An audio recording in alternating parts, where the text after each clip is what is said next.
E se uma única família tivesse aprendido a controlar o mundo sem jamais governá-lo? Quando pensamos em poder, pensamos em presidentes, reis e guerras. Mas e se o verdadeiro poder nunca tivesse ocupado um cargo público? E se ele sempre tivesse operado nos bastidores?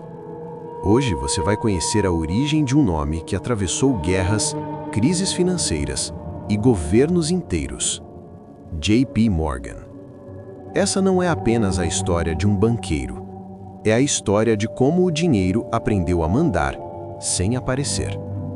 John Pierpont Morgan nasceu em 1837, em uma família já profundamente conectada ao sistema financeiro europeu.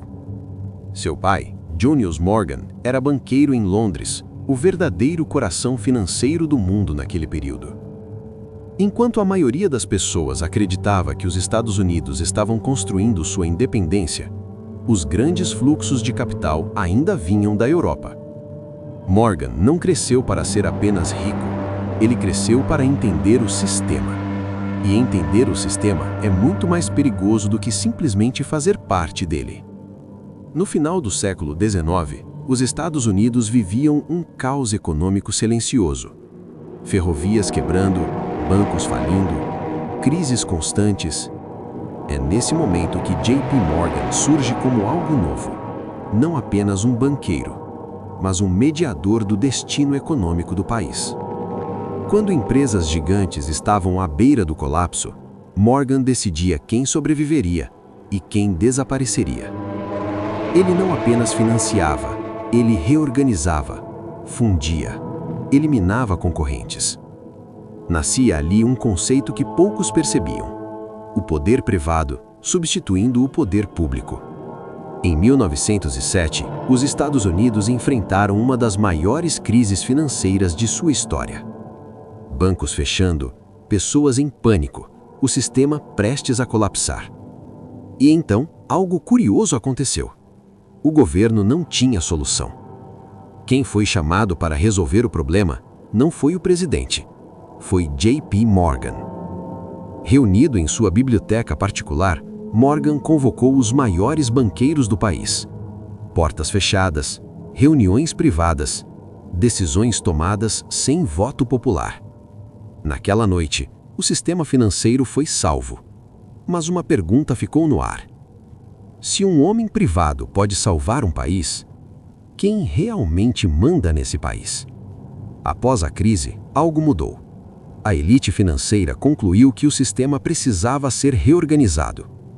Poucos anos depois, surgia o Federal Reserve, oficialmente uma instituição criada para a estabilidade econômica.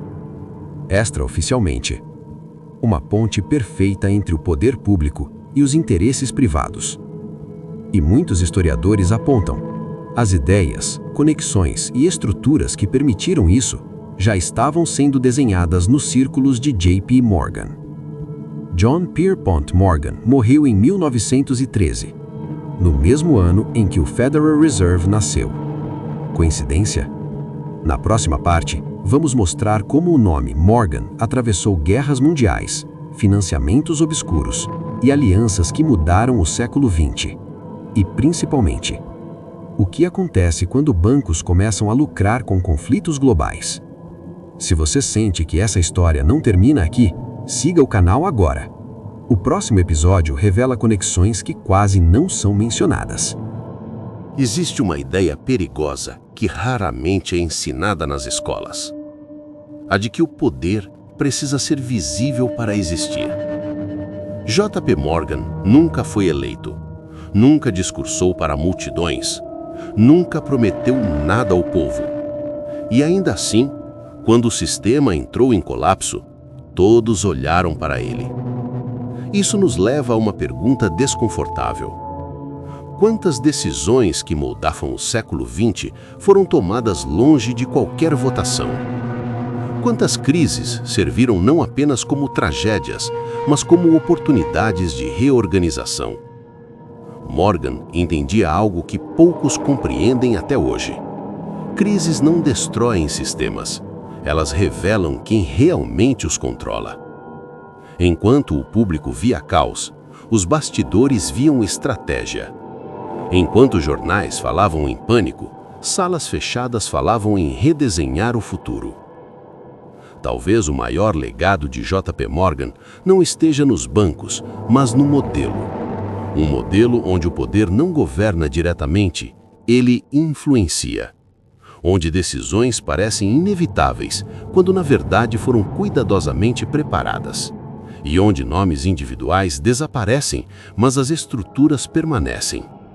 Porque famílias passam, mas sistemas bem construídos atravessam gerações. Quando J.P. Morgan morreu, muitos acreditavam que seu poder havia terminado.